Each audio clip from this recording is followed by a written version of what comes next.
तो पिछली क्लास में हम लोगों ने करा था डेट इक्विटी रेशियो यानी कि सॉल्वेंसी रेशियो से। जरा क्विकली रिवाइज करें तो पांडे जरा सुनिए ध्यान से। सबसे पहले रेशियो हमने पढ़ी थी, वो पढ़ी थी करंट रेशियो अपन में current liability current assets calculation करते समय तीन चीजों का ध्यान रखना था।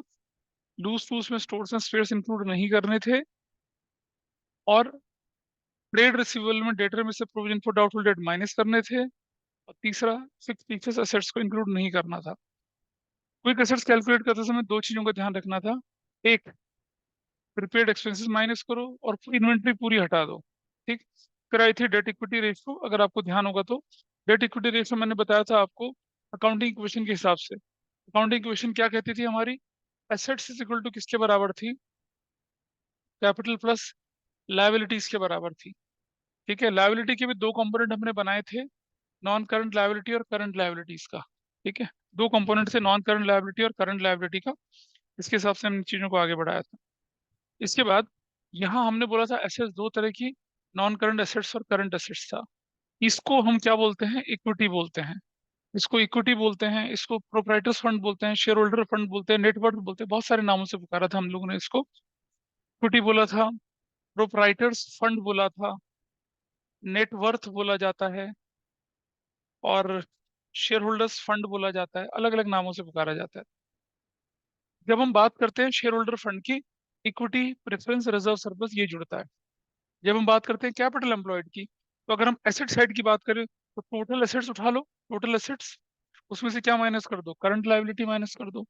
या फिर non current assets plus working capital, यानी कि current assets minus current liability, वो कर दो, वो भी हो जाता है।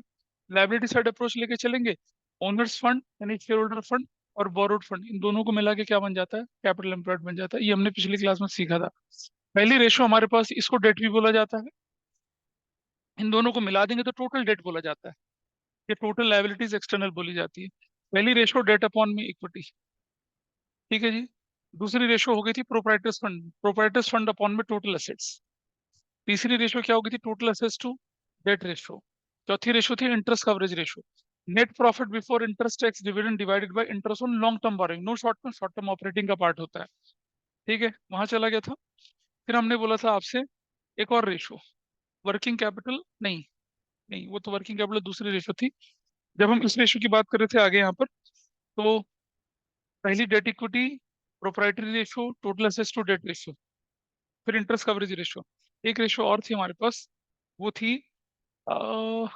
Net assets ratio. Net assets, हाँ, नहीं, what was the next ratio यार? हम भूल गया मैं तो।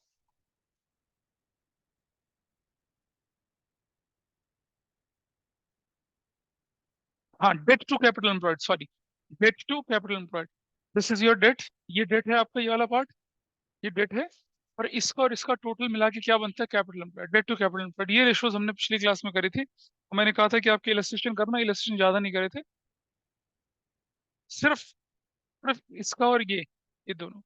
और डेट टू कैपिटल एम्प्लॉयड मतलब क्या हो गया? इक्विटी नीचे लिखा था ना, उसमें नॉन करंट लायबिलिटी और जोड़ दो तो डेट टू इक्विटी बन जाएगा। ये हमने पिछली में सीखा था। आज हम लोग जो सीखने जा रहे हैं वो है परफॉर्मेंस रेशियोज। देखिए, टर्नओवर रेशियोज जिसे बोलते हैं ना, टर्नओवर रेशियोज,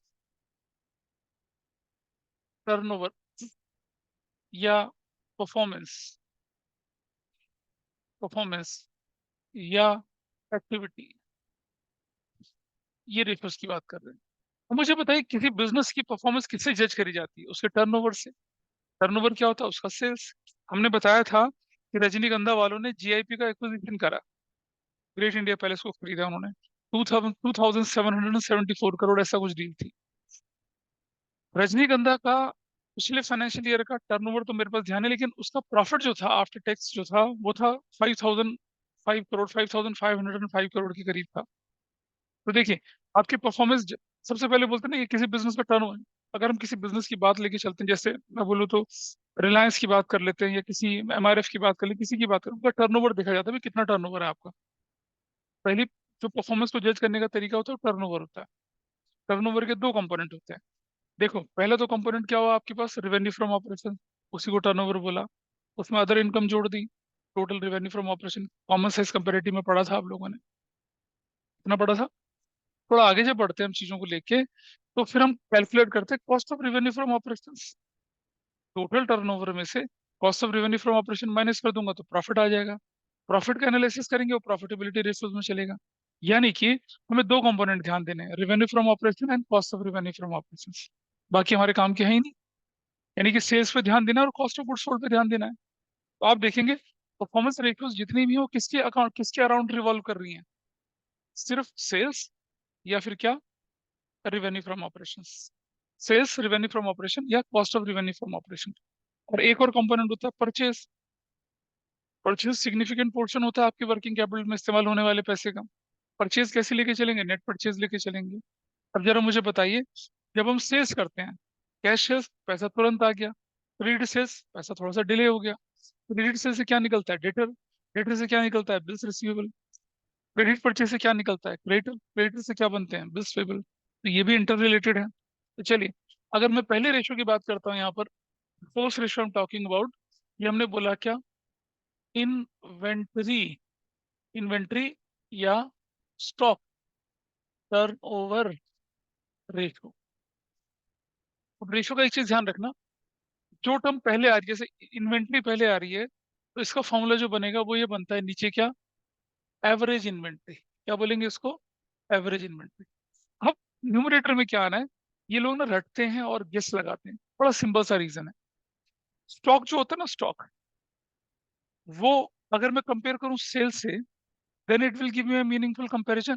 या उसको कंपेयर करूं कॉस्ट ऑफ गुड्स सोल्ड से, तब देगा मुझे अच्छे comparison cost of goods sold से। क्योंकि कॉस्ट ऑफ गुड्स सोल्ड की कैलकुलेशन में ओपनिंग स्टॉक, क्लोजिंग स्टॉक अच्छे से इन्वॉल्व होता है। Opening stock plus net purchase plus direct expense minus closing stock cost of goods sold होता है। Statement of profit and loss के तरीके से लेके चलूं तो cost of material consume, purchase of stock in trade और चेंजेस इन इन्वेंट्री, ये तीनों जुड़ते हैं। इन्वेंट्री और स्टॉक वहां भी जा रहा है ये मामला। तो इसका कंपैरिजन बनता है किससे, cost of revenue from operations. Revenue from operations या ब्रैकेट में हम इसको बोलते हैं कॉस्ट ऑफ गुड्स सोल्ड। और अपन में क्या होता है, एवरेज इन्वेंट्री होता है। एक लफड़ा और है, क्या परेशानी, एवरेज इन्वेंट्री, एवरेज स्टॉक। अगर आपके पास ओपनिंग स्टॉक हो और क्लोजिंग स्टॉक हो तो दोनों को टोटल कर लीजिए और डिवाइडेड बाय 2 कर लिए, एवरेज आ जाएगा, है ना। लेकिन अगर आपके पास सिर्फ ओपनिंग इन्वेंट्री हो तो क्या करेंगे, opening inventory 20,000, closing inventory 0, 20,000 plus 0 divided by 2, ऐसा करेंगे, नहीं करेंगे। एक्चुअल फॉर्मूला पता है क्या होता है, एक्चुअल फॉर्मूला होता है cost of revenue from operation divided by inventory only. लेकिन हमारे पास जनरली क्वेश्चन में ओपनिंग क्लोजिंग दोनों इन्वेंट्री होती हैं, इसलिए it is an prevailing accounting practice कि भाई एवरेज से डिवाइड करो, average give you meaningful reason. लेकिन अगर सिर्फ क्लोजिंग स्टॉक हो तो डिवाइडेड बाय क्लोजिंग स्टॉक, सिर्फ ओपनिंग स्टॉक हो डिवाइडेड बाय ओपनिंग स्टॉक। क्योंकि असली फॉर्मूला क्या है, cost of revenue from operation divided by average inventory, this is the actual only only inventory. Average हम इसलिए लगा रहे हैं क्योंकि ओपनिंग क्लोजिंग फिगर हमारे पास है, तो ध्यान रहेगा इस चीज का। पहली रेशो, पहले मैं रेशो लिख रहा हूँ यहाँ पर, फिर एक एक रेशो को डिटेल में डिस्कस करेंगे और उससे रिलेटेड क्वेश्चंस करेंगे। आई होप ये अक्षय बाकी लोग समझ पाए होंगे इसको। Cost of revenue from operation आप अच्छे से जानते हैं, स्टेटमेंट ऑफ प्रॉफिट लॉस का कंपोनेंट उसको निकाल कर बनता है। अभी जब मैं नोट्स डिस्कस करूंगा आपके सामने तब भी दिखाऊंगा इसको करके, ठीक है जी। पहला फॉर्मूला। दूसरा फॉर्मूला जरा लेके चले। दूसरा फॉर्मूला हमारे पास होता है ट्रेड, ट्रेड रिसीवेबल,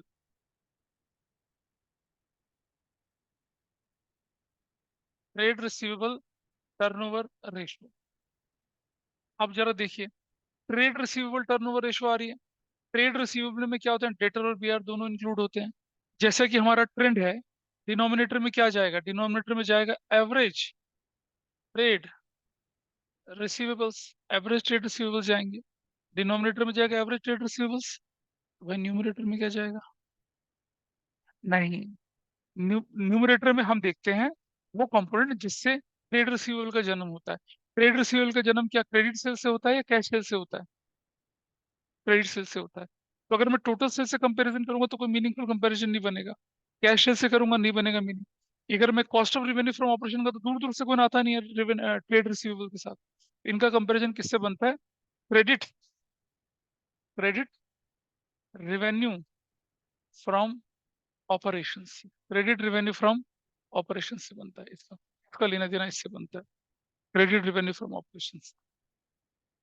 हाँ, टोटल सेल्स जो होती है ना, नहीं बेटा समझ, रेवेन्यू फ्रॉम ऑपरेशन तो नेट नेट सेल्स ही होती है, उसमें से कैश सेल्स माइनस कर दो तो क्या निकल आएगा? क्रेडिट रेवेन्यू फ्रॉम ऑपरेशन आ जाएगा। क्रेडिट सेल्स बोलते हैं, वो सीधी सी बात है। नहीं बेटा, सिर्फ credit revenue from operation, not cost. Cost of revenue from operation जो होता है वो तो कॉस्ट ऑफ गुड सोल्ड होता है, निकालेंगे थोड़ी, क्वेश्चन में गिवन होती है तो, जनरली गिवन होती है। भाई आपके पास बोल दिया कि revenue from operation is 5 lakh रुपए का, cash revenue from operation is 1 lakh का, तो क्रेडिट निकल आएगी 5 लाख। इसे 1 लाख माइनस करेंगे तो 4 लाख निकलेगा। नींद के झोंकों में है पांडे अभी।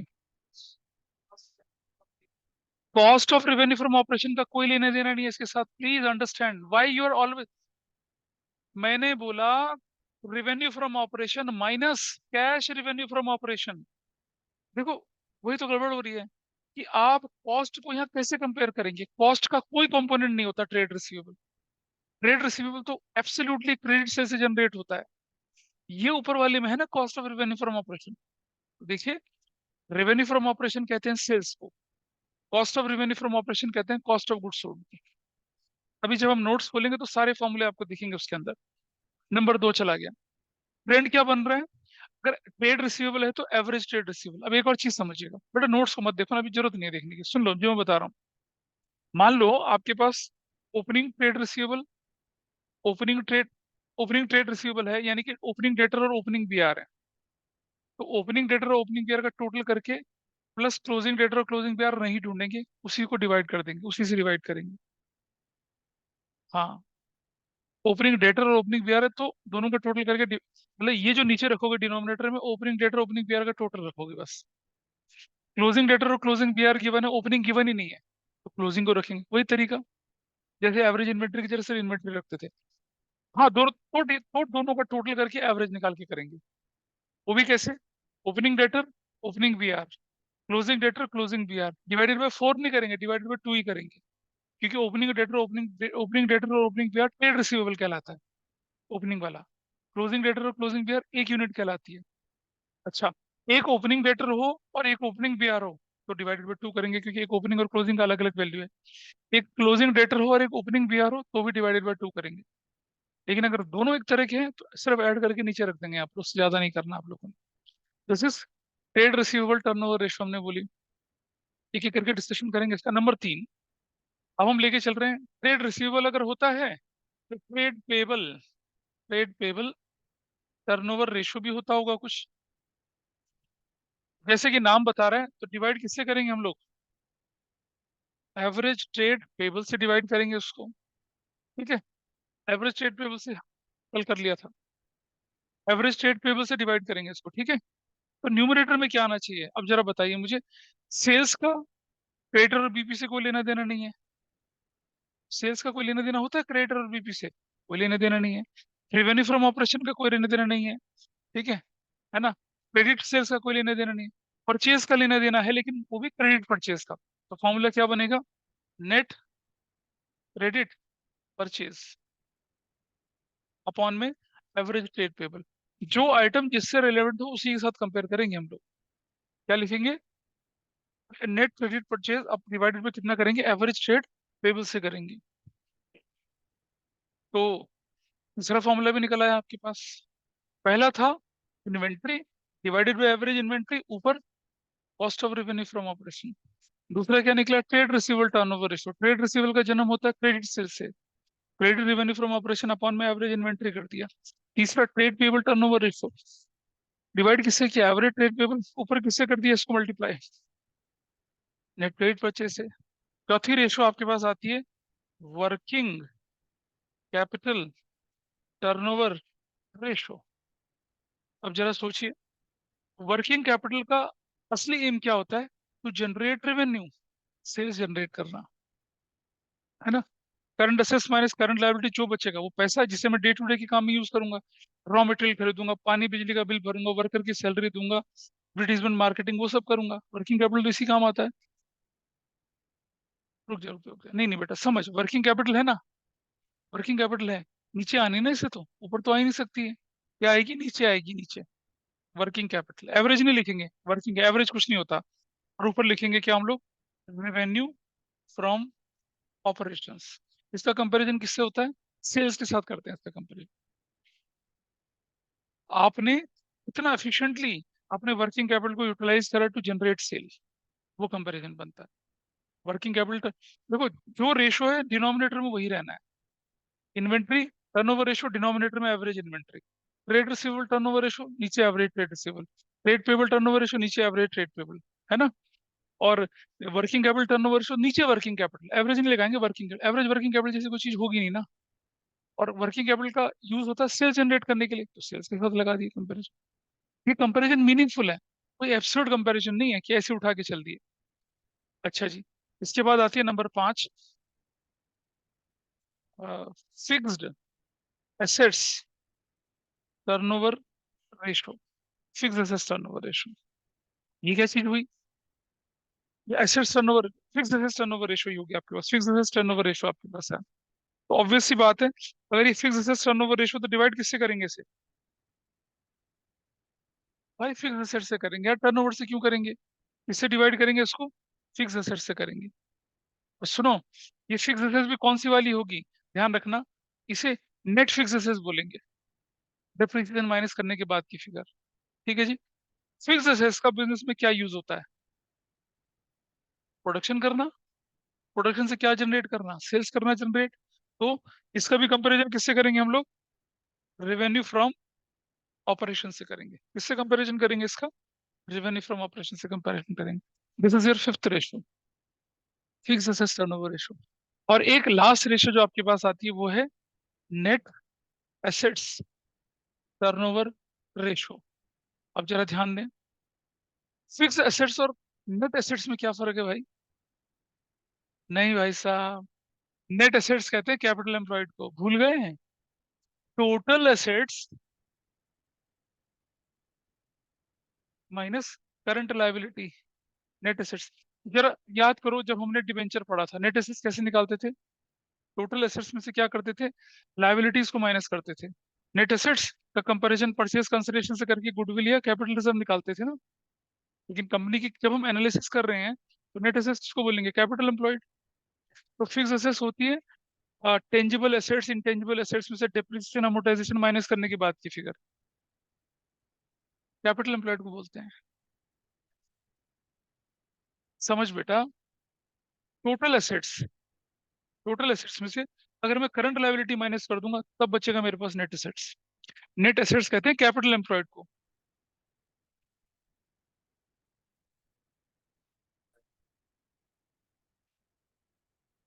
अभी जब मैंने इसको शुरू करवाया तो मैंने क्या कहा था कि in case of partnership, in case of partnership, पहले भी बताया था, in case of partnership capital employed क्या होती है?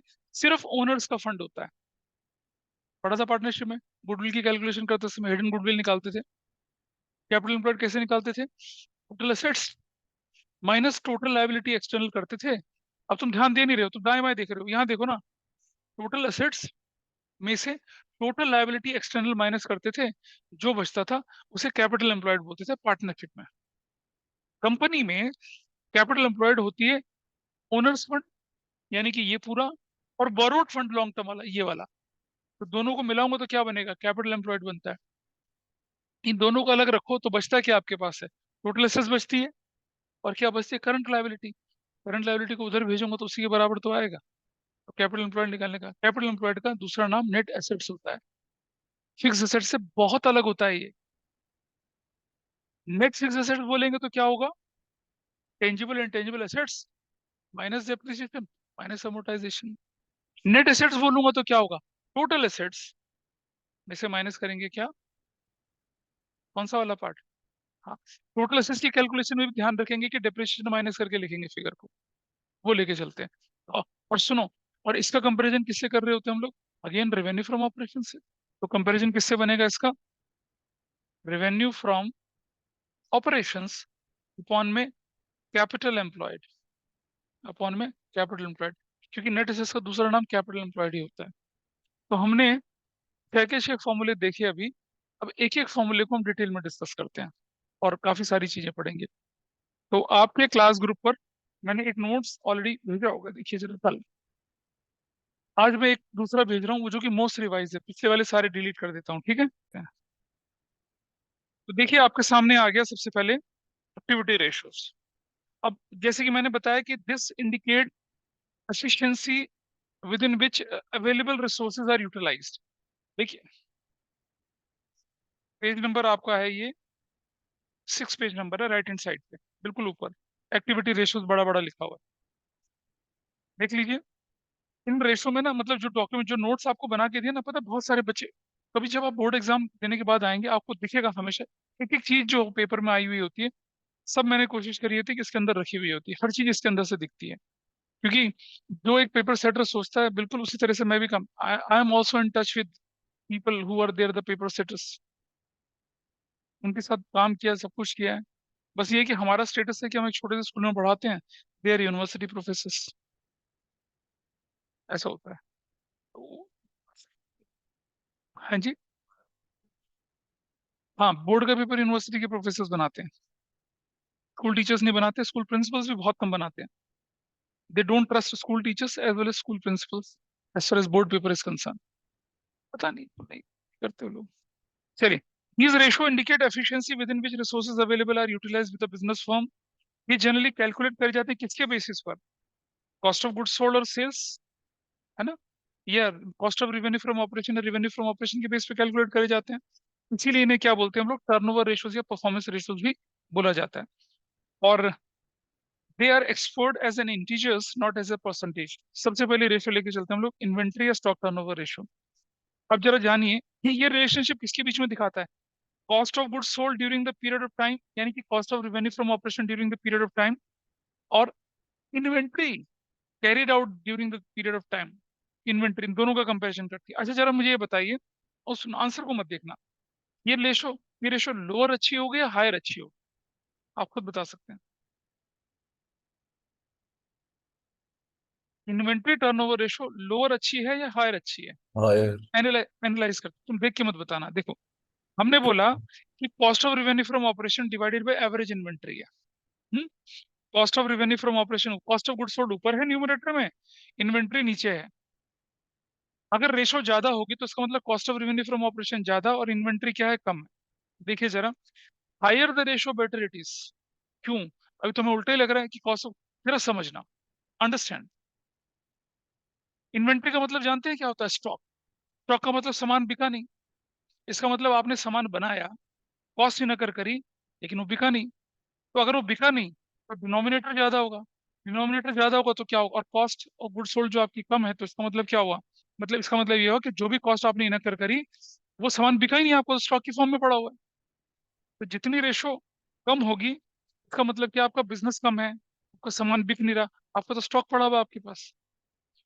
लेकिन अगर रेशो क्या है, हायर है, अच्छी है, तो कॉस्ट ऑफ गुड्स सोल्ड अगर ज्यादा, स्टॉक कम है, इसका मतलब जो भी सामान आपने बनाया वो तो बिक गया, तभी तो स्टॉक कम दिख रहा है आपको। हाँ, सारी एक्टिविटीज हैं भाई। तो हम पहली वाली कुछ पर डिस्कस कर रहे हैं ना अभी, तो इन्वेंट्री हो, इसको डिस्कस करेंगे, इससे रिलेटेड क्वेश्चंस करेंगे, फिर एक एक करके डिस्कस करेंगे। अभी तो मैंने ब्रॉड ओवरव्यू दिया था आपको, थोड़ा आगे चलते हैं। तो लोअर स्टॉक टर्नओवर रेशो का मतलब है कि डल बिजनेस है आपका। क्योंकि लोअर रेशो तब होगी, या तो क्या हो, न्यूमरेटर कम हो या डिनोमिनेटर कम हो, बिजनेस में कॉस्ट तो कम होती नहीं ना इतनी आसानी से। तो कम क्या हुआ आपके पास, स्टॉक। स्टॉक कम होने का क्या मतलब है आपका, कि सामान बिक रहा है आपका, आपका स्टॉक बचा ही नहीं है। तो जितनी आपने कॉस्ट इनकर करी उसके प्रोपोर्शन में आपका सामान बचा ही नहीं, इसका मतलब आप तो बिजनेस में अच्छा कर रहे हो। लेकिन कॉस्ट आपकी जितनी है और क्लोजिंग स्टॉक आपके पास ज्यादा पड़ा हुआ है, इसका मतलब जो भी आपने कॉस्ट इनकर करी वो तो पड़ा है स्टॉक की फॉर्म में, सामान तो बिका ही नहीं आपका। तो that is why higher the ratio better it is. Lower ratio का मतलब है कि आपका बिजनेस क्या चल रहा है, अभी मंदी के दौर में चल रहा है, आपका सामान बिक नहीं रहा है, that is why you have more stock as compare to your cost in incurred. और cost of revenue from operation upon में क्या करते हैं, average stock of inventory times में। अब जरा देखिए कॉस्ट ऑफ गुड्स सोल्ड कैसे निकाली जाती है, अगर कॉस्ट ऑफ गुड्स सोल्ड निकाली जाएगी, opening stock plus net purchase plus direct expense minus closing stock. Okay जी, this is fine with everybody. Net purchase plus direct expense, excess of opening over closing stock, ये भी पढ़ाया था आपको chapter 1 में, ध्यान करो। या फिर क्या, net purchase plus direct expenses plus decrease in inventory का मतलब भी तो यही होता है, ओपनिंग ज्यादा क्लोजिंग कम, तो डिक्रीज इन इन्वेंट्री वो भी यहाँ पर आया। Net purchase plus direct expense minus excess of closing over opening stock, ये माइनस ही होना होता है। या फिर नेट परचेज पर direct expense minus increase in inventory, होगा ना इंक्रीज इन इन्वेंट्री। और अगर मैं बोलूं नेट सेल्स में से ग्रॉस प्रॉफिट माइनस करें तो कॉस्ट ऑफ गुड्स सोल्ड निकलता है। और अगर नेट सेल्स में से हम क्या कर दें, ग्रॉस लॉस जोड़ दें तो क्या निकलता है, तो भी कॉस्ट ऑफ गुड्स सोल्ड निकलता है। कॉस्ट ऑफ गुड्स सोल्ड निकालने के जितने पॉसिबल फॉर्मूले थे बताए। ठीक है, एक एग्जांपल आपके सामने, एग्जांपल वन सॉल्व करिए इसे अपने आप। हाँ, एग्जांपल वन को सॉल्व करना है। From the following information calculate inventory turnover ratio. Cash purchases है, क्रेडिट परचेजेस है, और रिटर्न आउटवर्ड है, डायरेक्ट एक्सपेंसेस है, इन्वेंट्री है। क्लोजिंग इन्वेंट्री 60,000 की है और excess of closing over opening inventory 20,000 है। और आपको क्या बोला है, क्या निकालने के लिए बोला आपसे, कि इन्वेंट्री टर्नओवर रेशियो आपको निकालना है। This question is okay with everybody. ये वाला क्वेश्चन आंसर दे रखा है नीचे, आपको पता चल जाएगा ठीक है या गलत है। इसे सॉल्व करिए, देखते हैं आंसर में क्या दिक्कत है। चलिए सबसे पहले देखें जरा, हम सबसे पहले एग्जाम्पल वन में लिखते हैं इन्वेंट्री टर्नओवर रेशियो का फॉर्मूला। बताइए क्या होता है, cost of revenue from operations, यानी कि cost of goods sold upon में एवरेज इन्वेंट्री। ठीक है, और जरा जानिए कि कॉस्ट ऑफ गुड्स सोल्ड जो होती है किसके बराबर होती है, वो होती है net purchases plus direct expenses. और इस क्वेश्चन में एक्सेस ऑफ ओवर ओपनिंग और क्या दे रखा है क्वेश्चन में, अरे excess of opening over closing क्या दे रखा है, sir closing excess over of opening. Closing over opening. हाँ, minus excess of closing over opening stock, यही बनेगा ना, excess of closing over opening stock. अब जरा बताइए नेट परचेज किसको कहते हैं, कैश परचेज बताइए कितनी थी, 1 लाख। क्रेडिट परचेज कितने की थी, 60,000। रिटर्न कितने का था, हाँ 30,000 का, 20 का रिटर्न इज 20। टोटल कितना हो गया ये, minus excess of opening over closing कितना है। अच्छा सुनो, डायरेक्ट एक्सपेंस कितने के क्वेश्चन में, हाँ 30,000 के। Excess of closing over opening कितना है, 20,000। जरा देखिए, this is 160 minus 20, 140, 140 plus 30,000 minus 20,000। तो cost of revenue from operation कितना आ गया, 1,50,000 आ गया, आ गया। अच्छा सुनो, क्लोजिंग इन्वेंट्री, क्लोजिंग इन्वेंट्री कितने की बोलिए, 60,000 की बोलिए ना, ये तो बोलिए। और क्या कर रहे हैं, excess of closing over opening, यानी कि देखो closing inventory minus opening inventory बराबर कितना है, कितना बोला क्वेश्चन में, 20,000, यही बोला 20,000। क्लोजिंग इन्वेंट्री कितने की है, 60,000। तो ओपनिंग इन्वेंट्री हम निकाल सकते हैं ना इस रिलेशनशिप से। तो भाई ओपनिंग इन्वेंट्री कितने की आ गई अब आपके पास, 40,000 की आ गई। और अब जरा इन्वेंट्री टर्नओवर रेशो का फॉर्मूला बताइए कितना बनता है। What is cost of goods sold, 1,50,000। What is average inventory, 60,000 plus 40,000 divided by 2। तो 1,50,000 divided by 50,000। What is your answer, 3 times. That is example number one, है ना। रूटीन तरीके से करेंगे तो शायद गड़बड़ हो जाएगी, लेकिन आपको excess of opening over closing का फॉर्मूला मालूम है। आपको मालूम है अगर क्लोजिंग दे रखी है तो ओपनिंग कैसे निकालनी है। अगर इस क्वेश्चन में एक्सेस ओपनिंग ओवर क्लोजिंग ना दे रखा होता तो मैं डिवाइडेड बाय सिर्फ क्लोजिंग से करता और मेरा काम चल जाता। एग्जाम्पल नंबर वन था आपका ये, ठीक है। इससे रिलेटेड और एग्जाम्पल्स भी अभी करेंगे, पहले धीरे धीरे बाकी रेशियोज का भी डिस्कशन करते हैं। आई होप ऑनलाइन में everybody is clear about this. Yes yes. Sir. ठीक है जी, हमने एक रेशियो का डिस्कशन किया अभी, दूसरा चलते हैं आप। एग्जाम्पल वन इज ओके, आपको सभी का आंसर निकल गया। चलिए एक और चीज देखिएगा, calculation of cost of revenue from operation या कॉस्ट ऑफ गुड्स सोल्ड। कहाँ अटके पड़े हो भाई, किधर अटके पड़े हो, किसकी याद आ रही है, वीडियो को नाम बता दो किसकी याद आ रही है।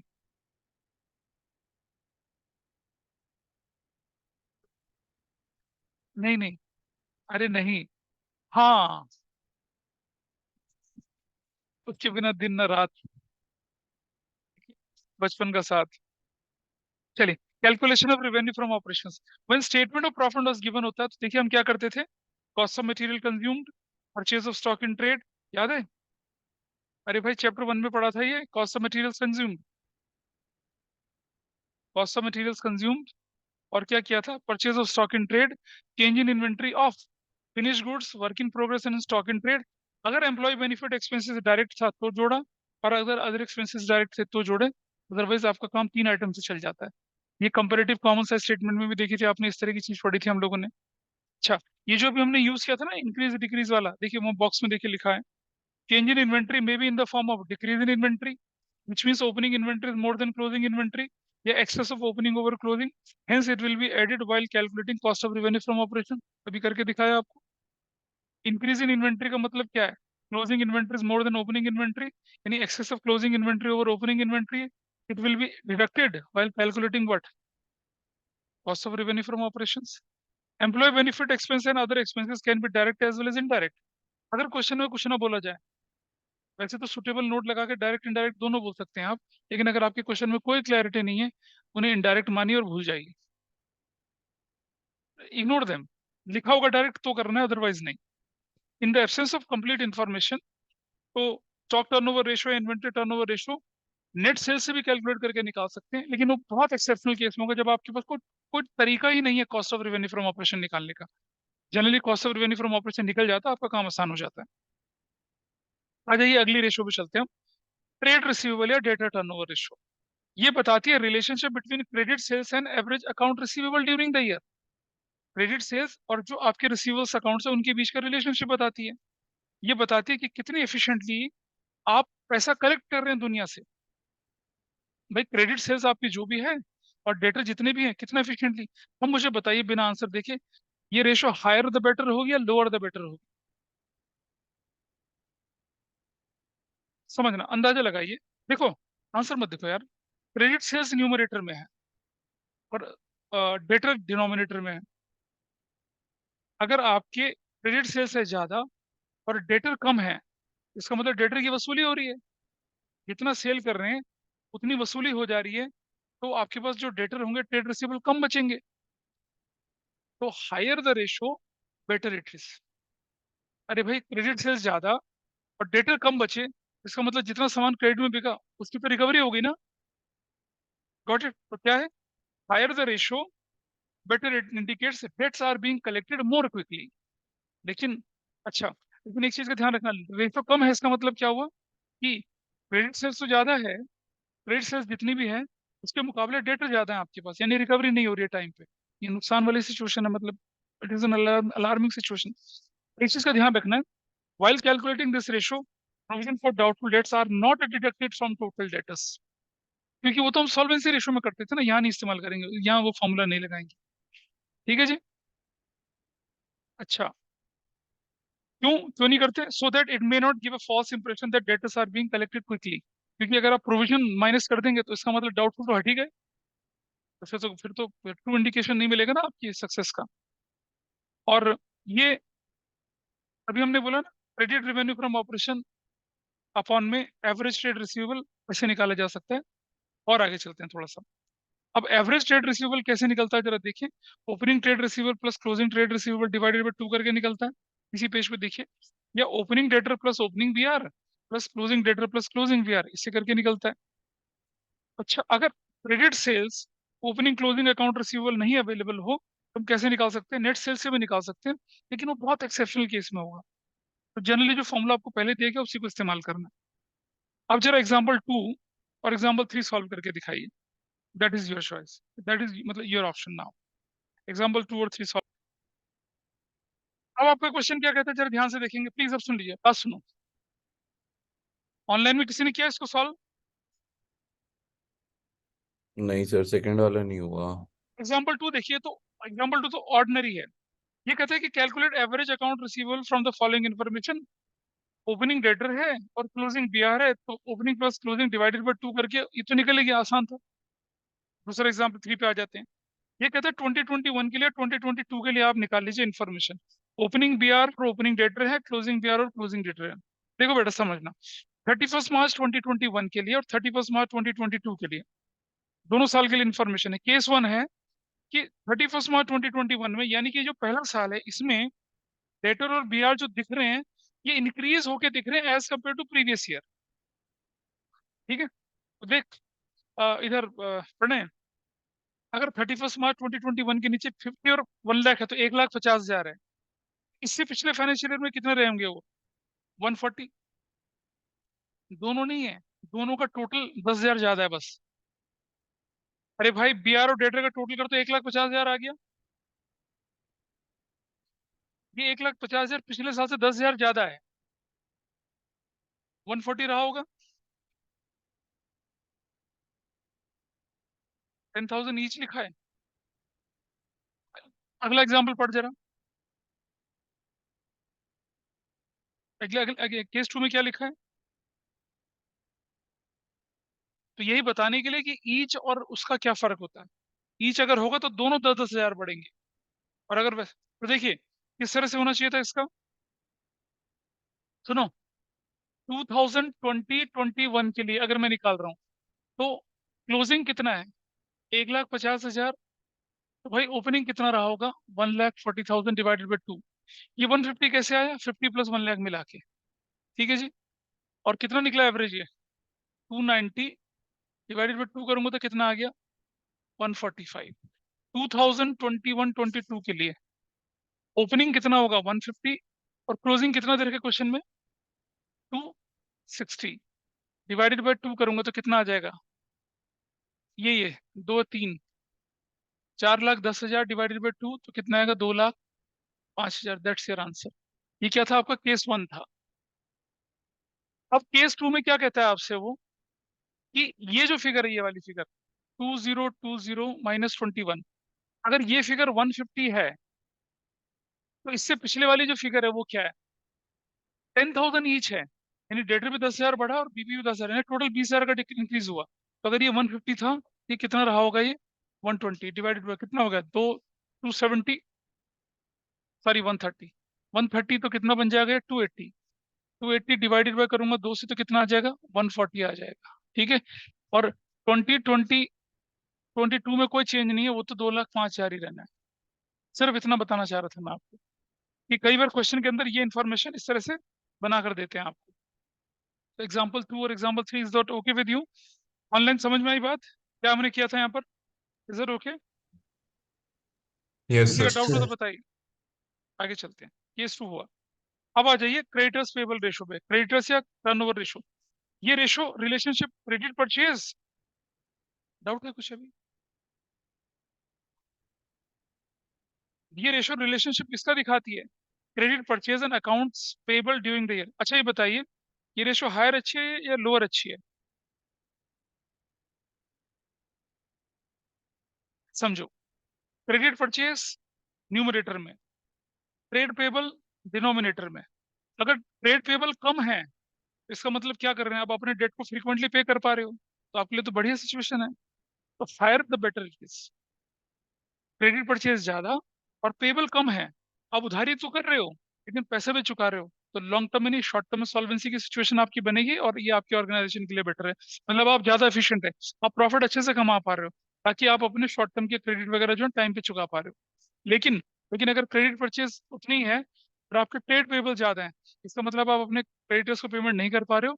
लॉन्ग रन में खतरनाक है आपके लिए, आपको सप्लाई बंद हो जाएगी, आपका बैंड बच जाएगा। डोंट राइट कि आपका बैंड बच जाएगा, but it is not a good situation for the business. तो क्या है, क्या बोले हम लोग? Higher the ratio better it is. Net credit purchase upon में एवरेज ट्रेड पेबल है, opening trade payable plus closing trade payable divided by 2 करते हैं। ये ओपनिंग क्रेडिटर और opening BP, closing creditor closing BP. बेटा नोट्स भी देख ले, किससे ध्यान में डूबा हुआ है? ये ले फोन चाहिए, ले जा अपना फोन। कहाँ खोया हुआ है आज? I think you are missing someone badly, है ना? गाना भी सुना दिया उदास फिर भी। ये मैं तुम्हें यूट्यूब शेयर करूंगा, इसको, इसके गाने सुनना, बहुत उदासी वाले गाने गाए इसके। अंदर से बड़ा अच्छा फील होगा तुम्हें, उदासी के गाने। कौन? वो नहीं, वो तो फुकरा बच्चा है, ये तो असली लेजेंड है बंदा है तो। अच्छा, फिर क्रेडिट परचेज ओपनिंग क्लोजिंग। सुनो, अगर क्रेडिट परचेज की इन्फॉर्मेशन ना गिनी हो तो नेट परचेज से निकाल लेते हैं, लेकिन वो बहुत एक्सेप्शनल केस में होगा क्योंकि क्रेडिट परचेज निकल ही जाती है। ये debt collection period, debt velocity के बारे में थोड़ा सा बाद में बताऊंगा, पहले बाकी के फॉर्मूले एक बार देखते हैं। आइए जरा देखें, वर्किंग कैपिटल टर्नओवर रेशियो की बात करते हैं। ठीक है जी, मैंने बताया था आपको कि वर्किंग कैपिटल टर्नओवर हम क्या निकालना चाहते हैं, हम निकालते हैं relationship between sales and working capital. तो इसका मतलब है it reveals how efficiently working capital has been utilized in making sales. Higher working capital ratio better होती है। ठीक है, अभी अब देख वो जनरलाइज नहीं करेंगे, लास्ट में देखेंगे जनरलाइज क्या होता है। ये रेशो अगर रेवेन्यू फ्रॉम ऑपरेशन ज्यादा आपके पास और वर्किंग कैपिटल कम लगे, तो कम वर्किंग कैपिटल से आपने ज्यादा रेवेन्यू फ्रॉम ऑपरेशन लेके चले ना, बढ़िया है बिल्कुल। अब वेरी, लेकिन एक बात समझना, very high working capital ratio dangerous होती है। मतलब क्या हुआ, नहीं नहीं, उसका मतलब ये हुआ कि आपने क्या कर दिया, आपने सेल्स तो कम करी लेकिन करंट असेट्स करंट लायबिलिटी की फॉर्म में ज्यादा पैसा इन्वॉल्व करके रख लिया। क्या लिखा है, a situation where business activities are carried out. देखिए, a very high working capital ratio is too dangerous. जरा समझने इसका मतलब क्या है। वर्क आपकी सेल्स तो मान लो 50 लाख रुपए की है और वर्किंग कैपिटल सिर्फ आपकी 2 लाख रुपए की है। इसका मतलब क्या हुआ, कभी भी बहुत बढ़िया तो है लेकिन कभी भी आपकी वर्किंग कैपिटल एग्जॉस्ट हो जाएगी और आप अपने शॉर्ट टर्म के डेट नहीं मीट कर पाएंगे। क्या मतलब, रिजर्व का यूटिलाइज हम पानी का बिल, बिजली का बिल भरने के लिए करते हैं। रिजर्व से क्या हम रॉ मटेरियल या वर्कर की सैलरी देते हैं? बताइए कौन करता है ऐसा, जो डूब रहा होता है। Reserve is utilize for what, unforeseen contingency to strengthen your financial position. Reserve का इस्तेमाल करके आप क्या करें, अपने वर्कर की सैलरी भरोगे, रॉ मटेरियल का किराया, रॉ मटेरियल का बिल भरोगे? क्या नहीं कर सकते ना ऐसा, तो तुम बोलेंगे एसेट्स भी तो है, तो यानी कि आप क्या करेंगे, फिक्स एसेट्स को बेच के अपने वर्कर की सैलरी भरेंगे। तो और बुरी सिचुएशन में आके मार्केट में पता चलेगा आपको, तो बैंड बच जाएगा दोबारा से। तो बहुत ज्यादा हाई वर्किंग कैपिटल का मतलब है कि आपने क्या कर रखा है, वर्किंग कैपिटल बहुत कम रखी हुई है। Though you are extraordinarily efficient, लेकिन बिजनेस कभी भी आपका शॉर्ट टर्म में कोलैप्स कर सकता है। ये नुकसान है इसका। और low working capital indicates under utilisation of working capital. Working capital ज्यादा है, सेल कम है, तो मतलब आप तो अच्छा नहीं कर रहे हैं। वर्किंग कैपिटल रेशियो कैसे निकलते हैं, रेवेन्यू फ्रॉम ऑपरेशंस अपॉन में वर्किंग कैपिटल। अच्छा, ये जो डब्बे के अंदर क्रॉस क्रॉस करे हुए ना, देखो आप भाई, नोट्स देख लो थोड़ा सा, पेज नंबर 8 पे हूं मैं अभी। बॉक्स के अंदर सबसे नीचे जो क्रॉस कर रखा है, total capital turnover ratio. Total capital turnover ratio दिख रही है, लिखी हुई है आपको, नेट सेल्स अपॉन में कैपिटल एम्प्लॉयड। ये रेशियो भी होती है, ये सीनियर क्लासेस में होती है लेकिन आपके सिलेबस का पार्ट नहीं है। या cost of goods sold upon में कैपिटल एम्प्लॉयड, ये भी होती है लेकिन ये आपका सिलेबस का पार्ट नहीं।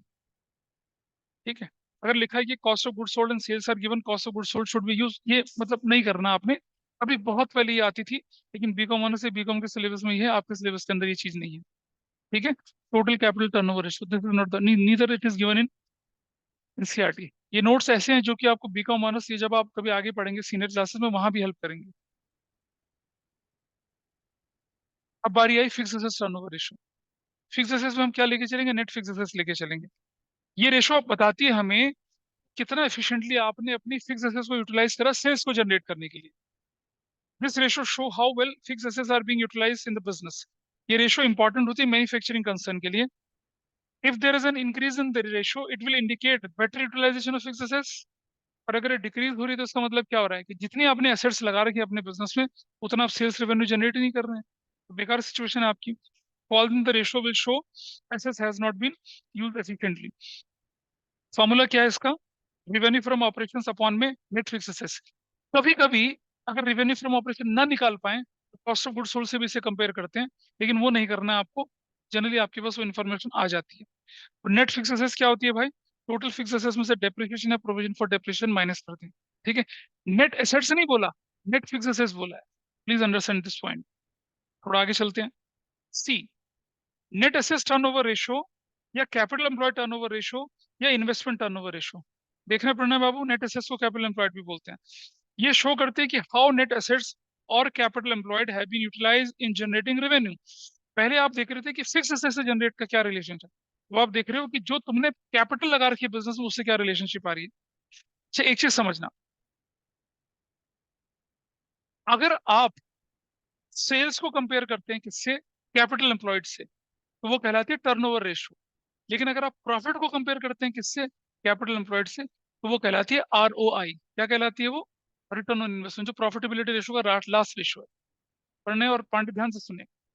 अगर हम नेट एसेट्स का कंपैरिजन यानी कैपिटल एम्प्लॉयड का कंपैरिजन कर रहे हैं किससे, सेल्स के साथ, तो वो टर्नओवर रेशो है, परफॉर्मेंस पता चलती है उससे। लेकिन अगर हम कैपिटल एम्प्लॉयड का कंपैरिजन प्रॉफिट से कर रहे हैं तो वो क्या कहलाती है, प्रॉफिटेबिलिटी ROI। अपने नोट्स का लास्ट पेज देखिए एक बार जरा, लास्ट पेज पे चलिए, नोट्स के लास्ट से सेकंड लास्ट पेज पे आना जरा, सेकंड लास्ट पेज पे आइए, सेकंड, हाँ सेकंड लास्ट पेज पे देखेंगे, सबसे लेफ्ट लेफ्ट हैंड साइड पे ऊपर रिटर्न ऑन इन्वेस्टमेंट है, रिटर्न ऑन कैपिटल एम्प्लॉयड, क्या लिखा फॉर्मूला देखिए, net profit before tax dividend divided bye क्या कर दिया, कैपिटल एम्प्लॉयड या नेट एसेट्स करा। कौन सी रेशो है ये, प्रॉफिटेबिलिटी रेशो है। और जो अभी देख रहे हैं वो कौन सी रेशो है, टर्नओवर रेशो है। ठीक है, टर्नओवर रेशो में क्या था, हाँ तो डिनोमिनेटर में कैपिटल एम्प्लॉयड ही, लेकिन अगर सेल्स से कंपेयर कर दिया तो टर्नओवर बन जाएगी, प्रॉफिट से कंपेयर किया तो क्या बन जाएगी, प्रॉफिटेबिलिटी रेशो। प्रॉफिटेबिलिटी रेशो पे बाद में आएंगे, पहले इसका एक और पोर्शन खत्म करते हैं। चलिए, तो कौन से पेज पे थे अभी हम लोग, हाँ, फिक्स एसेट्स टर्नओवर रेशो पता चला आपको, और नेट नेट फिक्स आप नेट एसेट्स टर्नओवर रेशो देखते हैं। How efficiently your capital employed being utilised to generate sales. अच्छा, higher ratio shows efficient use of net assets, lower ratio indicates under utilisation of net assets. Capital employed जितनी लगा रखी है उसके बराबर आपको रिटर्न नहीं आ रहे हैं, तो ये लोअर है। ठीक है, इसका मतलब ये हुआ कि हायर द रेशो इस केस में बेटर ही कहलाएगी हर जगह पर। लोअर रेशो क्या आपके लिए कहीं ना कहीं आपकी बिजनेस की अच्छी पोजीशन ना होने का सिंबल है, इंडिकेशन है। तो चलिए, ratio, increase decrease higher lower, ये सब हम चीजें देखी इनकी। ठीक है, अब एक जो पार्ट मैंने छोड़ा था ना आपके सामने, डेट कलेक्शन पीरियड या एवरेज पेमेंट पीरियड, ये क्या चीज होती है। देखिए भाई सुनो, आपका ऑपरेटिंग साइकिल है मान लो 6 महीने का, आपका ऑपरेटिंग साइकिल है 6 महीने, मैं हाइपोथेटिकल सिचुएशन आपका ऑपरेटिंग साइकिल 6 महीने का, ठीक है जी, और आपके डेटर से जो पेमेंट आ रही है वो 7 महीने में आ रही है, तो आपका बिजनेस कितने लंबे समय तक सर्वाइव करेगा, मुश्किल है। आपका आपको हर 6 महीने में पैसा रोटेट करना है, लेकिन सामान बिकने के बाद उसकी रिकवरी 7 महीने में होती है, तो आप तो हमेशा फाइनेंशियल क्राइसिस में रहेंगे ना आप। और ये बताइए, सामने वाला आपको वो पेमेंट करेगा, ये कौन डिसाइड करता है, आप ही तो डिसाइड करते हो भाई, 2 महीने के लिए ले जा, 3 महीने के लिए ले जा, 4 महीने के लिए ले जा। आपके सामने वाले से रिलेशन अच्छे थे, आपने बोल दिया कि चल भाई तू 7 महीने बाद पेमेंट कर देना, लेकिन आपका ऑपरेटिंग साइकिल 5 महीने का, 4 महीने का है, तो अब तो ऑपरेटिंग साइकिल हम नहीं बदल सकते ना, हम तो कलेक्शन पीरियड को बदल सकते हैं अपने। तुम सामने वाले को बोलो कि भाई तू 6 महीने नहीं है, मैं तुझे 5 महीने का उधार दे सकता हूँ बस, 5 महीने में मेरा पैसा वापस मिल जाना चाहिए, उससे क्या होगा फिर, your operating cycle is of 6 months, लेकिन आपका पैसा घूम के कितने दिनों में वापस आ रहा है, 5 महीने में, तो आपके पास कभी लिक्विडिटी क्रंच रहेगा ही नहीं, रहेगा क्या। हाँ मैं बोल रहा हूँ, लेकिन देखिए, तो इसी तरह से एक पढ़े लिखे बिजनेसमैन में और एक अंगूठा छाप या नॉर्मल काइंड ऑफ बिजनेसमैन में यही फर्क होता है। आप रेशियो एनालिसिस से कैलकुलेशन करते हैं अपनी, आप अपना कलेक्शन पीरियड कैलकुलेट करते हैं। सुनो, आप देखते हैं ऑन एन एवरेज, मैं जिनको भी उधारी दे रहा हूँ मेरी उधारी 6 महीने में पूरी हो जाती है, ठीक है, तो आप सामने वाले को बोलो कि भाई ठीक है, आपको मैं जो टाइम दे रहा हूँ लिमिट का वो 5 महीने का दे रहा हूँ, 5 महीने में और हद से 6 महीने के अंदर अंदर मेरा पैसा वापस कर देना। इस तरह से आप उनको क्रेडिट, इस तरह की टर्म्स एंड कंडीशन आप राइटिंग में या जो भी अपने बिल वगैरह के साथ लेके चलते हैं, इससे क्या होगा, लिक्विडिटी क्रंच की सिचुएशन में नहीं रहेंगे। तो ये जो डेट कलेक्शन पीरियड है, ये ये हमें वही बताता है कि आप एक्यूरेटली जज कर सकते हैं कि आपकी ऑर्गेनाइजेशन के जो पेमेंट है वो कितने दिनों में वापस आ रही है, ताकि उसके हिसाब से आपने further plan, growth, expansion, production, या जो उसको शट करना या कंटिन्यू करना उस पर डिसाइड कर सकें। अब ज्यादातर बिजनेसमैन को पता ही नहीं होता है कि उनका पैसा कितने दिनों में रिकवर हो रहा है। जैसे मैं अपना एग्जांपल लूं, मैं जब फीस के मैसेजेस डालता हूँ तो वो कितने दिनों में रिकवर, मैं सबको अकाउंटेंसी पढ़ा रहा हूँ लेकिन सब फेल हो जाती है। सोचिए, अगस्त का मैसेज डाला हुआ है मेरा, अभी तक भी मेरी कई जगह पे फीस पेंडिंग पड़ी हुई है, तो मैं तो बोलूँ एवरेज कलेक्शन पीरियड मेरा तो खुश हो गया। अरे कैसी बात करता है, लीगल एक्शन के लिए लीगल एक्शन थोड़ी होता है इस तरह से। भाई ये स्टूडेंट टीचर का रिलेशन तो यहाँ लीगल एक्शंस नहीं होते हैं, यहाँ थोड़ी होता है। कितने बच्चे ऐसे थे पास्ट में, मैं बताऊं, there was a parent, and he was a professor in some good university. आज दूंगा कल दूंगा, पूरा साल उन्होंने फीस मुझे नहीं दी। और करते करते I just show you the chat history, मतलब इतनी बड़ी बड़ी बातें, ये वो करके नहीं दिया उन्होंने। नहीं दिया, नहीं दिया तो नहीं दिया, पूरा 12th। बच्चे के पता कितने नंबर आए थे? 95। फिर क्या बुरे नंबर थोड़ी थे। जब बच्चा मेरे पास आया था तो 60-50 के स्कोर करने के लायक नहीं था। नहीं दी तो थी ही नहीं। मैं सिर्फ मैसेज डालता हूँ बस। एक बार मतलब बहुत बेशर्म हो गया, एक दो बार मैंने कॉल करा लेकिन तो डेट कलेक्शन पीरियड जो होता है ना, वो इसीलिए इसी इन्हीं सिचुएशन के लिए तो क्या बनाए थे, प्रोविजन फॉर डाउटफुल डेट बनाए जाते हैं। अकाउंटिंग में तो उसका प्रोविजन है ना, लेकिन एनालिसिस में उसका प्रोविजन नहीं है। ठीक है, कोई बात नहीं, चलो। But I never told that, बच्चे को मैंने कभी नहीं बोला। बच्चे का क्या कसूर है उसमें? माँ बाप अगर गड़बड़ कर रहे हैं तो कर रहे हैं। तो चलिए जरा इसको देखते हैं थोड़ा डिटेल में। कलेक्शन पीरियड का क्या यूटिलिटी हमारे लिए, उसको देखें जरा। Provide an approximation of average time that it takes to collect debtors. Formula क्या आपके सामने है? एवरेज ट्रेड रिसीवेबल, जितने भी ट्रेड रिसीवेबल हैं एवरेज ले लीजिए उसका, और average daily net credit sale से डिवाइड कर दीजिए। आपके पास टाइम आ जाएगा, मतलब डेज में आएगा, वीक्स में आएगा, मंथ में आ जाएगा। इसको मैं डिराइव करके दिखा रहा हूँ। आपका जो फॉर्मूला है ये वाला फॉर्मूला, इस तरह से आपको डिराइव करके नहीं दिखाना है। ये डिराइव करके मैं दिखाऊंगा आपको। आपको तो इसका सिर्फ क्रक्स लेके चलना है अपने सामने। वो क्रक्स क्या होता है? जनरली क्या होता है, जब इसको पढ़ाते हैं लोग ना, तो सिर्फ एक फॉर्मूला छोटा सा बता देते हैं, कहते हैं बेटा याद रख लेना। बट इनफैक्ट वही इस्तेमाल होता है। अभी मैं जो एग्जाम्पल कराऊंगा तो वही इस्तेमाल होगा, ज्यादा जरूरत नहीं है। I am showing it you how it is derive, ताकि आपके पास अच्छी अंडरस्टैंडिंग रहे। तो डेट कलेक्शन पीरियड डेज में अगर लिखा हुआ है तो क्या फॉर्मूला बनाया हमने इसका, देखिए जरा। डेट कलेक्शन पीरियड डेज में, और सुनो, डेट का मतलब हुआ डेटर हमारे, जिनसे हमें वसूली करनी है, और क्रेडिट सेल्स। तो जरा देखें, हम स्टॉपिंग इट हियर, यहाँ देखिए। इसका फॉर्मूला है debt collection period, debt collection period in days. Debt collection period days, formula क्या बनेगा इसका? Average trade receivables. अगर मैं बोलूं मैं एक साथ पैसा निकाल लूं, मतलब कि मेरा टोटल एवरेज, मतलब मेरा ट्रेड रिसीवेबल कितना है एक्यूरेटली नहीं पता लगा सकते ना। ओपनिंग भी क्लोजिंग भी होता तो हम एवरेज ट्रेड रिसीवेबल लेके चलते हैं। भाई कुछ पिछले साल की वसूली करनी है, कुछ इस साल की वसूली करनी है, तो हम एवरेज लेके चलते हैं। क्योंकि आप एक एस्टिमेट ले सकते हैं, आप एस्टिमेट के बिना नहीं चल सकते हैं। तो एवरेज ट्रेड रिसीवेबल्स आपके पास है। डिवाइड क्या करा आपने? डिवाइड किससे करा? Average daily net credit sales से करा। आपके एवरेज ट्रेड रिसीवेबल्स मान लो 1 लाख हैं, और आपकी एवरेज नेट क्रेडिट सेल्स मान लो 50,000 है, तो 2 दिन में कब रिकवर हो जाएंगे? 25,000 तो 4 दिन में रिकवर होंगे। ऐसे करके आप इसको कैलकुलेट कर सकते हैं। तो ये जो average daily net credit sales है, इसे देखिए कैसे निकलती है। Average daily net credit sales, ये कैसे निकलती? हाँ जी। नहीं नहीं, ये इसमें नहीं देखते, इसमें कोई लोअर ओवर कुछ नहीं है। अभी तो देखिए ये कंसेप्ट ही अलग है थोड़ा सा। Average daily net credit sales कैसे निकालेंगे भाई? कैसे निकलेगा? Total credit sale in a year, क्या निकल रहा है? Net credit sales in a year, और डिवाइडेड बाय, अगर आप डेज में निकालना चाहते हो तो किससे डिवाइड करें? 365 से। अगर आप वीक में निकालना चाहते हो 52 से। अगर आप मंथ में निकालना चाहते हो 12 से डिवाइड करें। अब इस पूरी इक्वेशन को मैं यहाँ पर फिट करता हूँ, इस जगह पे फिट करता हूँ, तो क्या निकलेगा मेरे पास? देखिए, ये निकलेगा average trade receivables divided by ये वाला हिस्सा, net credit sales of the year, upon में क्या है ये? 365। ठीक है जी, कर सकता हूँ ऐसा मैं, ऑनलाइन में कर सकता हूँ ऐसा मैं। एवरेज ट्रेड रिसीवेबल डिवाइड कर रहा हूँ net credit sales of the year divided by 365। थोड़ा और डिफाइन करूँ तो क्या होगा? Average trade receivables into 365 upon में क्या? Net credit sales. ऐसा चल सकता है? कर सकते हैं ऐसा?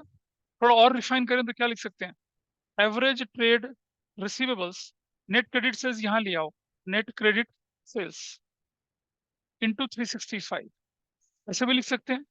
और जरा मुझे बताइए, ये क्या रिफरेंट कर ये क्या चीज रिप्रेजेंट कर रहा है? Average trade receivable divided by net credit sales क्या है?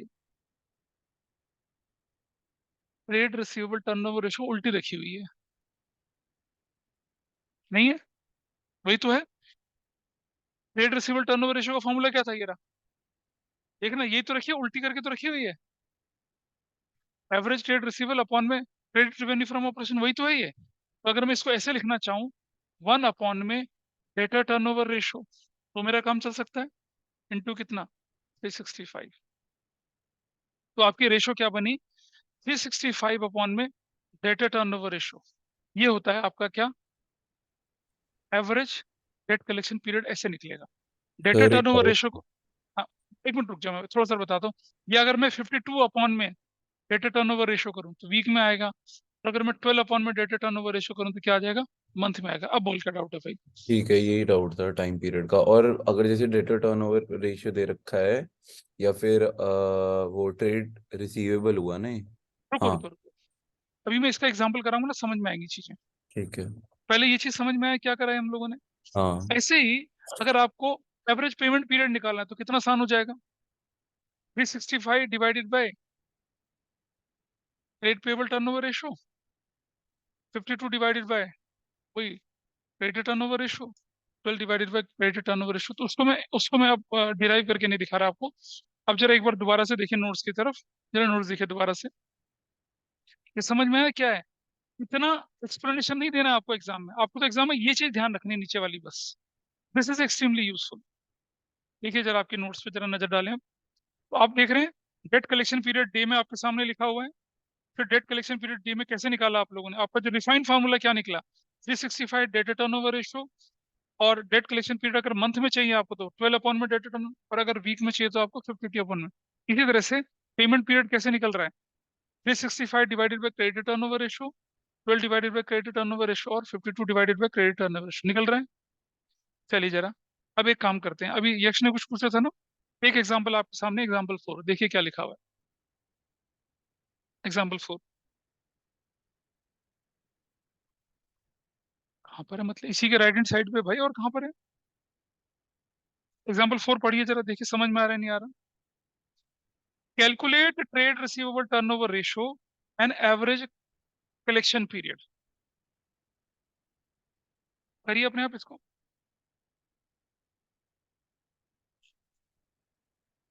अभी देख पा रहे हो उसको ऑनलाइन में?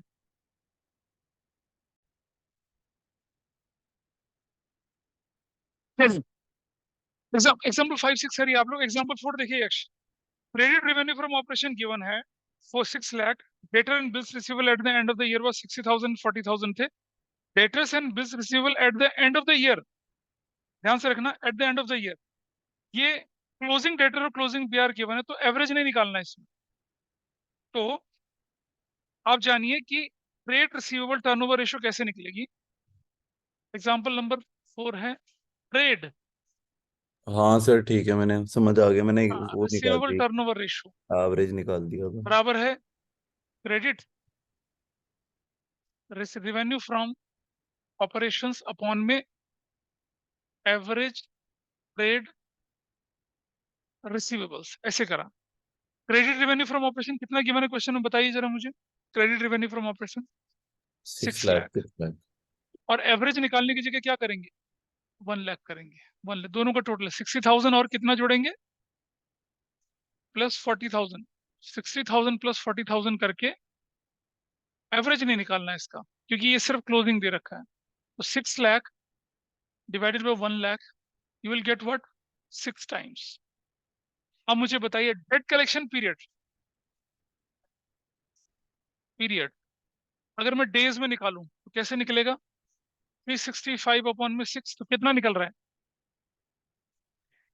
60.83, जो भी है, मतलब तो उसको 61 डेज में कर सकते हैं, ऐसा कुछ नहीं है। ठीक है। अच्छा अगर मैं बोलूं वीक में, तो वीक में कैसे निकलेगा? 52 अपॉन में 6, तो कितना निकल रहा है बताइए? अरे भाई साहब इसे देखो, 8.66। इसको 9 नहीं कर सकते हम? 8 वीक को 9 वीक कैसे बना लेगा यार?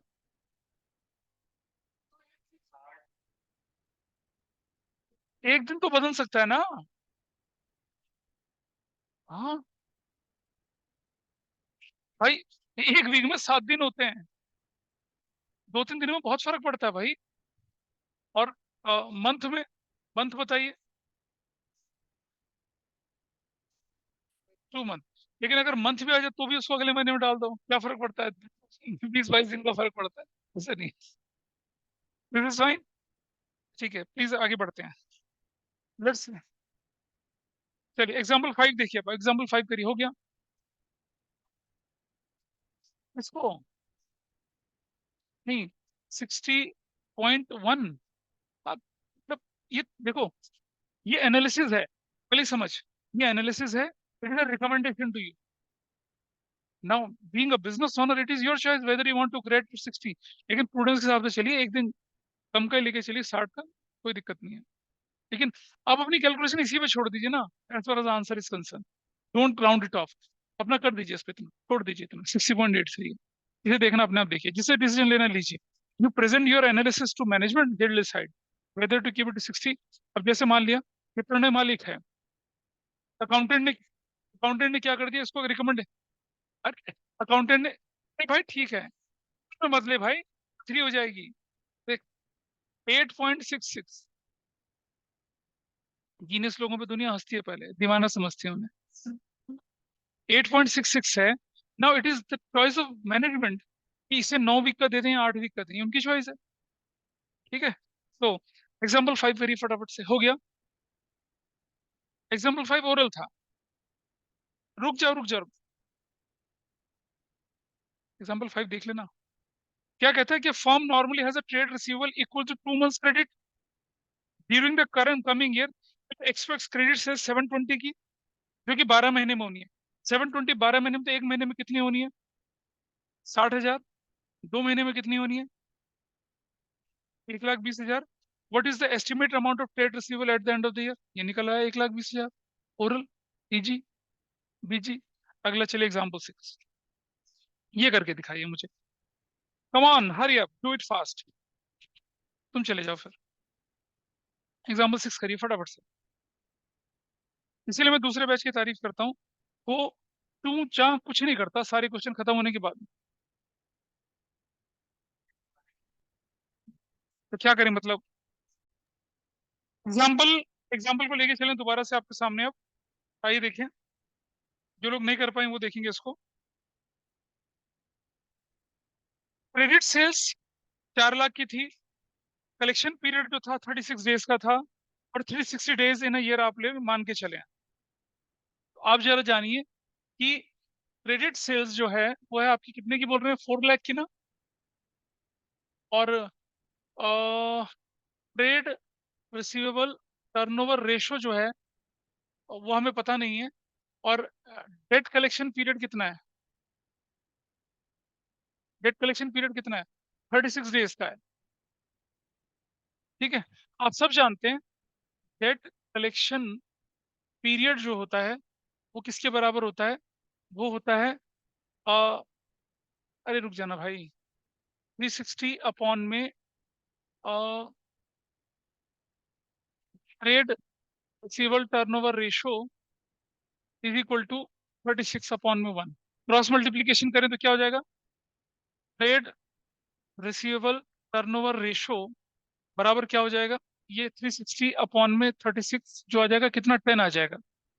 और आप जानते हैं क्या, ट्रेड रिसीवेबल टर्नओवर रेशो जो किसके बराबर होता है, जानिए जरा। Credit sales, net credit sales upon में क्या करते हैं, एवरेज ट्रेड रिसीवेबल्स होता है, जो कि 10 अपॉन में 1 है। क्रेडिट सेल्स कितने की आपके पास है? 4 लाख अपॉन में average trade receivable is equal to 10 upon में 1। क्रॉस मल्टीप्लीकेशन करें तो क्या हो जाएगा?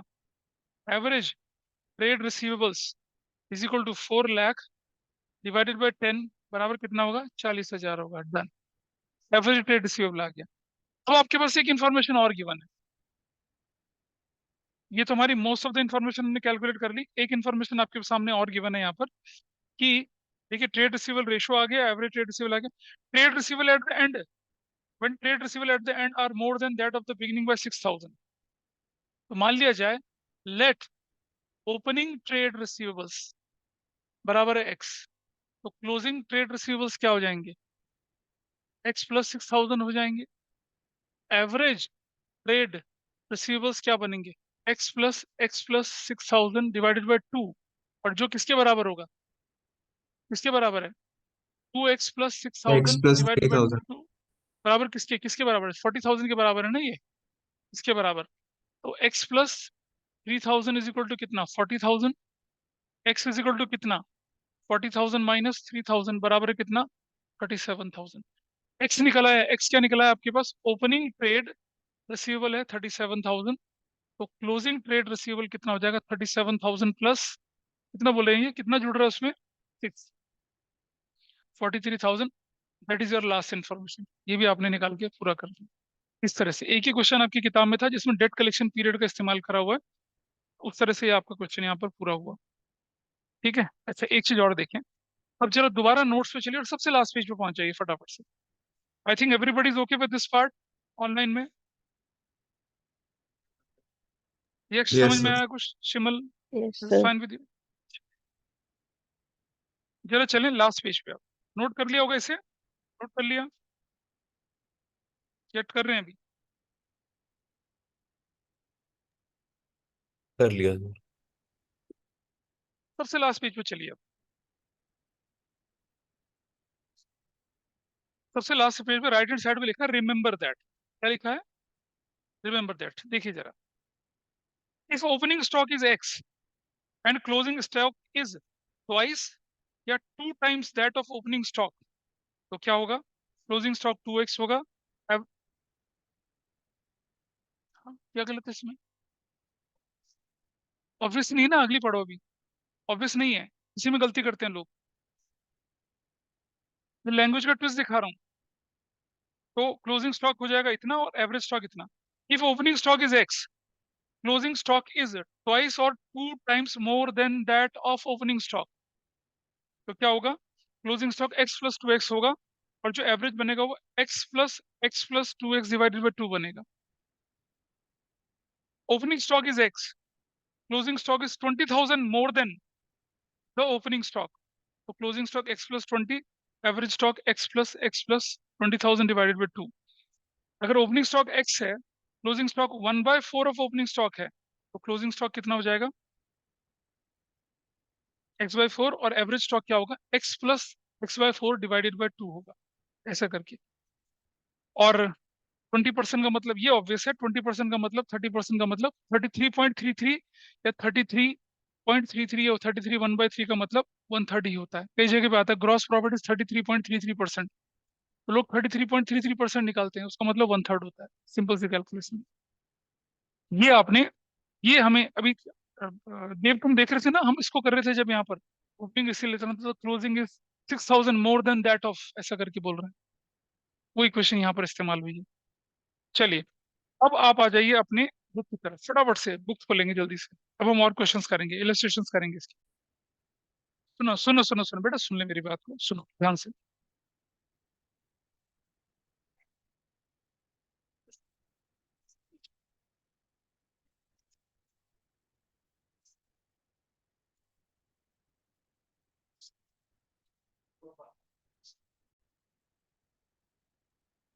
इलस्ट्रेशन नंबर 108, अरे सुन लो बेटा, बात सुन लो, इलस्ट्रेशन नंबर 108 से, ये रेशो चैप्टर है, अबे इलस्ट्रेशन नंबर 108 से रिवर्स करना शुरू करेंगे क्वेश्चंस, अब आप इलस्ट्रेशंस, चलिए पहुंचिए पहले फटाफट से, मैं बता रहा हूँ ना कहाँ चलना है आपको।